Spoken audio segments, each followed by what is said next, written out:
Hello friends, आज के इस वीडियो पर मैं एक्सप्लेन करने वाला हूँ it's a boy girl thing movie को। ये एक फनी फैंटेसी रोमांस मूवी है जो कि साल 2006 में रिलीज हुई थी। इस मूवी की स्टोरी में लड़की लड़के के बॉडी में ट्रांसफर हो जाती है और लड़का लड़की के बॉडी में, और फिर आगे क्या क्या होता है ये हमें आगे वीडियो में पता चलेगा। तो चलिए बिना समय गए इस मूवी के एक्सप्लेनेशन को स्टार्ट करते हैं। मूवी के स्टार्ट होती है हमें वुडी नाम के एक लड़के और नील नाम की एक लड़की को दिखाया जाता है। दोनों एक दूसरे के पड़ोसी हैं और दोनों में एकदम नहीं बनती, और इसलिए वुडी उसे हमेशा परेशान करते रहता है। वुडी और नील दोनों एक दूसरे से काफी अलग है। जहां वुडी एक काफी ज्यादा शरारती लड़का है और उसे म्यूजिक और फुटबॉल का बहुत शौक है, तो दूसरी ओर नील एक काफी शांत पढ़ाकू लड़की है जिसके काफी कम दोस्त हैं। और वुडी और नील दोनों सेम ही स्कूल में पढ़ते हैं और दोनों क्लासमेट भी हैं। एक बार स्कूल के तरफ से सभी स्टूडेंट्स को म्यूजियम ले जाया जाता है। फिर म्यूजियम में स्टूडेंट्स को कुछ असाइनमेंट दिए जाते हैं और इसके लिए टीचर्स वुडी और नील दोनों को इस असाइनमेंट में पार्टनर बनाते हैं। ना चाहते हुए भी इन दोनों को एक दूसरे के साथ काम करना पड़ता है। थोड़ी देर बाद दोनों एक एंशिएंट गॉड के मूर्ति के सामने बहस करने लगते हैं। जब दोनों झगड़ रहे होते हैं तब उस मूर्ति से धुआं निकलती है और उन दोनों के अंदर घुस जाती है। दरअसल वो मूर्ति दोनों के अंदर एक स्पेल को कास्ट कर रही थी और इन सब के बारे में उन दोनों को कोई भी खबर नहीं थी। इसके बाद दोनों अपने अपने घर जाते हैं और उस रात को जब दोनों सो रहे होते हैं तब एक मैजिकल सी चीज होती है और वुडी की आत्मा नील के बॉडी के अंदर चली जाती है और नील की आत्मा वुडी के बॉडी में। फिर सुबह होती है और दोनों सोकर उठते हैं। उठते ही दोनों को काफी अजीब फील होता है। फिर जब दोनों अपने बॉडी को चेक करते हैं तो दोनों शॉक हो जाते हैं। वो लोग देखते हैं कि उनके प्राइवेट पार्ट्स एक्सचेंज हो चुकी है। दोनों को अपनी आंखों पर भरोसा नहीं होता। थोड़ी देर बाद दोनों को रियलाइज होता है कि आखिर क्या हुआ है। इसके बाद दोनों स्कूल में मिलते हैं और एक दूसरे को इसके लिए दोष देने लगते हैं। इसके बाद दोनों डिसाइड करते हैं कि अब दोनों एक दूसरे की तरफ प्रिटेंड करेंगे जब तक इसका कोई सॉल्यूशन नहीं मिलता है। लेकिन फिर भी दोनों एक दूसरे के बॉडी में काफ़ी अनकंफर्टेबल फील करते हैं और दोनों एक दूसरे के रोल को अच्छी तरह से निभा नहीं पाते। फिर नील वुडी की फुटबॉल प्रैक्टिस में जाती है और क्योंकि नील को फुटबॉल खेलना नहीं आता इसलिए वो बहुत गंदा परफॉर्म करती है। फिर एक बार नील फॉर्मल ड्रेस पहनकर स्कूल आती है। जब वुडी उसे देखता है तब उसे बहुत ज़्यादा गुस्सा आता है क्योंकि वो कभी भी फॉर्मल्स नहीं पहनता। इसी बात पर दोनों की बहस हो जाती है। इसके बाद वुडी डिसाइड करता है कि वो नील को सबक सिखाएगा, इसलिए वुडी नील की बॉडी में टीचर से अजीब बिहेव करने लगता है।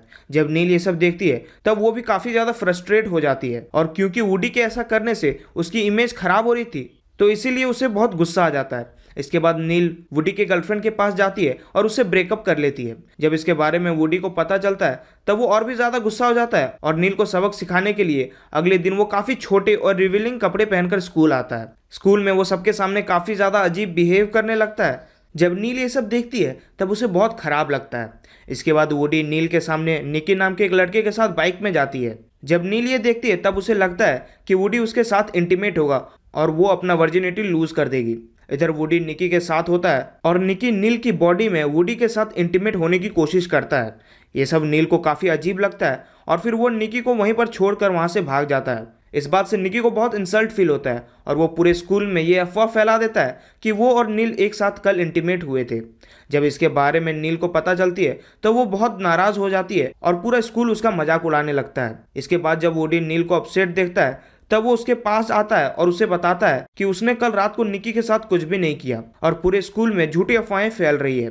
नील को रोता देख वुडी को बहुत गुस्सा आता है और फिर वो निकी से लड़ने जाता है, लेकिन क्योंकि वो नील के शरीर में था इसलिए निकी उस पर भारी पड़ता है और फिर वहां पर वुडी के शरीर में नील आती है और फिर वो निकी को पीटती है। फिर निकी सबके सामने इस बात को मानता है कि उसने स्कूल में झूठी अफवाहें फैलाई है। इस इंसिडेंट के बाद वुडी और नील दोनों बात करते हैं और फिर दोनों डिसाइड करते हैं कि अब से वो दोनों नहीं लड़ेंगे और एक दूसरे का साथ देंगे। तभी उन्हें रियलाइज़ होता है कि म्यूजियम के स्टैचू की वजह से ही उन दोनों की बॉडी एक्सचेंज हुई है, और ये रियलाइज होने पर वो दोनों उस मूर्ति के पास जाते हैं। फिर वो दोनों वहां पहुंचकर उस मूर्ति से पहले जैसा करने को कहते हैं, लेकिन बहुत कोशिश करने के बाद भी वो स्टैचू में कोई एक्टिविटी नहीं होती और फिर वो लोग डिसअपॉइंट होकर घर आ जाते हैं। अब उन दोनों को लगने लगा था कि उन्हें उम्र भर ऐसे ही रहना पड़ेगा। अब कुछ दिन में नील के यूनिवर्सिटी में उसका एग्जाम होने वाला था और वुडी का फुटबॉल मैच भी होने वाला था। ये इवेंट उन दोनों के लिए बहुत इंपॉर्टेंट थी, लेकिन बॉडी एक्सचेंज होने की वजह से दोनों एक दूसरे के काम में अच्छे नहीं थे, इसलिए दोनों एक दूसरे की हेल्प करने की सोचते हैं। फिर नील वुडी को पढ़ाना शुरू करती है और वुडी नील को फुटबॉल प्रैक्टिस कराना शुरू करता है।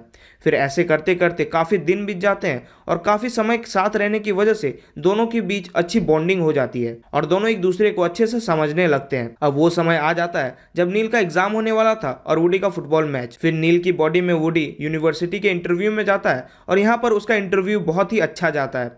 और दूसरी ओर इधर फुटबॉल मैच में वुडी की बॉडी में नील कुछ अच्छा परफॉर्म नहीं कर रही होती है। इसके बाद वुडी वहां पर आता है और वो नील को चीयर अप करता है, जिससे नील का कॉन्फिडेंस बढ़ जाता है और वो अच्छा खेलने लगती है और उसकी टीम मैच जीत जाती है। मैच के बाद दोनों मिलते हैं और इसी दौरान वो एंशियंट गॉड की मूर्ति फिर से एक स्पेल करती है, जिससे वुडी और नील दोनों अपने अपने शरीर में वापस आ जाते हैं। बॉडी शिफ्ट होने पर दोनों बहुत खुश होते हैं और एक दूसरे को सक्सेस के लिए बधाई देते हैं।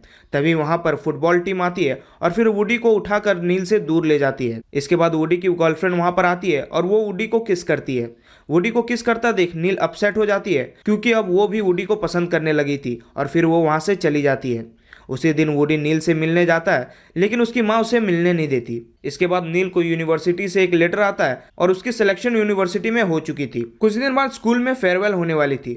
फिर नील के डैड नील के पास आते हैं और दोनों वुडी के बारे में बात करते हैं। यहाँ नील कन्फेस करती है कि वो सच में वुडी से प्यार करती है। फिर उसके डैड उसे वुडी की दी हुई गिफ्ट देते हैं। इसके बाद फेयरवेल का दिन आता है, लेकिन नील को उस पार्टी में नहीं पाकर वुडी बहुत ज़्यादा अपसेट हो जाता है। तभी कुछ देर बाद नील पार्टी में आती है। इसके बाद दोनों मिलते हैं और प्यार का इजहार करते हैं। फिर फेयरवेल के बाद दोनों साथ घर जाते हैं और फिर घर के बाहर दोनों किस करते हैं और यहीं पर मूवी एंड हो जाती है। तो अगर आपको इस मूवी की एक्सप्लेनेशन पसंद आई है तो वीडियो को लाइक करके चैनल को सब्सक्राइब कर लें। मैं मिलूंगा आप सभी से एक और नई और एक्साइटिंग वीडियो में। तब तक के लिए गुड बाय।